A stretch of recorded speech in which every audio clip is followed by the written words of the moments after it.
नमस्कार, मेरा नाम है अर्पित शुक्ला और आज मतदान के जो प्रचार का अंतिम दिन है और आज प्रदेश बीजेपी अध्यक्ष बीडी शर्मा ने एक प्रेस वार्ता का आयोजन ग्वालियर में किया है और भारत सिंह और बीजेपी के पक्ष में मतदान करने की अपील करी है। और इस समय हमारे साथ ही युवा मोर्चा के जिला अध्यक्ष मौजूद हैं। जिला अध्यक्ष जी से ही हम बातचीत करके जानते हैं। जिला अध्यक्ष जी, लगभग चुनाव का अंतिम दिन है आज और आपने काफी प्रयास किया है। युवा मोर्चा किस तरह से पूरे चुनाव में एक्टिवेट रहा है, क्या कुछ माहौल दिखाई दे रहा है? देखिए, लोकसभा चुनाव 2024 जो है वो विकास आधारित चुनाव है और पूरे देश की जनता ये जानती है कि इस चुनाव में ये सुनिश्चित हो चुका है कि प्रधानमंत्री मोदी तीसरी बार प्रधानमंत्री पद की शपथ लेने जा रहे हैं। मैं मानता हूं कि भारतीय जनता युवा मोर्चा ने पूरे कैंपेन के दौरान लगातार न्यू वोटर से संपर्क करना, लगातार चौपालें करना, मोहल्ले मोहल्ले वार्ड वार्ड जाकर के छोटी बाइक रैलियों का आयोजन करना। आज प्रचार समाप्त होने के ठीक पहले तक हम तीनों विधानसभाओं में एक साथ पैरेलल बड़ी बाइक रैली करने जा रहे हैं। मुझे लगता है कि भारतीय जनता युवा मोर्चा ने भरत सिंह कुशवाहा जी के समर्थन में लगातार पूरे प्रयास करके, पूरे प्रयत्न करके और लगातार ये माहौल बनाने का प्रयास किया है कि कैसे भारतीय जनता पार्टी के पक्ष में मतदान हो, भरत सिंह जी को आशीर्वाद मिले। बिल्कुल, युवाओं के बीच में आप जा रहे हैं, रैली निकाल रहे हैं, लेकिन प्रवीण पाठक का मेन टारगेट भी कोर रूप से युवा वोटर्स है और उन्होंने यहाँ तक कह दिया कि मैं 1 लाख रोजगार दूंगा और भरत सिंह जी को डिबेट के लिए आमंत्रित कर रहे हैं। क्या कहना चाहिए?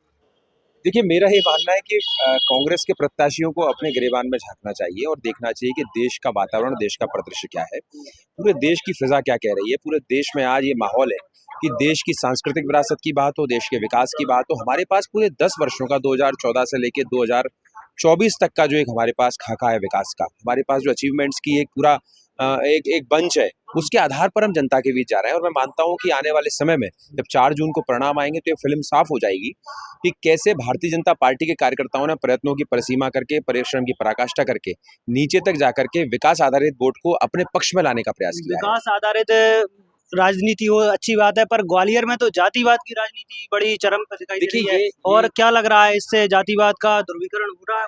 देखिए, तथाकथित कांग्रेस के लोगों की पुरानी आदत रही है, लगातार चुनाव को पोलराइज करना चाहते हैं। हम कहते हैं कि आप विकास के मुद्दों पर चुनाव लड़िए ना, आप क्यों जातिगत बात करते हैं? हम सब एक है ना। हम जब बात करते हैं कि हिंदुस्तान को एकात्मता के सूत्र में बांधने की बात होती है, पूरे प्रधानमंत्री जी का बार बार संदेश है कि सारी जातियां हटा दो, सिर्फ ये 2 ही जाति हैं कि हम सिर्फ विकास की एक वो लोग जिनका विकास हो गया है, जो विकास से छूट गए, उनको विकास की श्रेणी में दोबारा वापस लाना है, मुख्य धारा से जोड़ना है जो लोग अंत्योदय के लोग हैं। हम क्यों इस जातिवाद के फेर में जाते हैं? मुझे लगता है कि हमको प्रधानमंत्री मोदी जी का चेहरा हमारे पास है, विकास का मॉडल हमारे पास है, अंतर्राष्ट्रीय धाक प्रधानमंत्री जी की जो, उसके आधार पर हम भरत सिंह जी को भी लाखों मतों से विजयी बनाकर यहाँ से दिल्ली भेजने वाले हैं। अंतिम सवाल है मेरा, कितना कॉन्फिडेंस बीजेपी के अंदर है और चुनाव?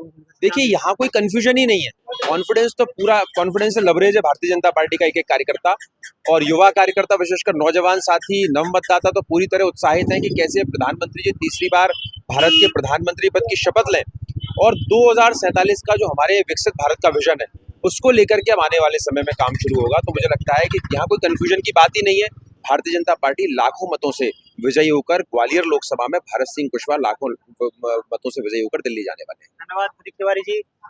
तो ये थे हमारे साथ युवा मोर्चा के जिला अध्यक्ष। फिलहाल मतदान के बाद जनता ही बताएगी कौन होगा ग्वालियर का सांसद। यदि आप ग्वालियर लोकसभा से वोट करने वाले हैं तो बता सकते हैं कि कौन ग्वालियर के लिए एक श्रेष्ठ सांसद हो सकता है। धन्यवाद।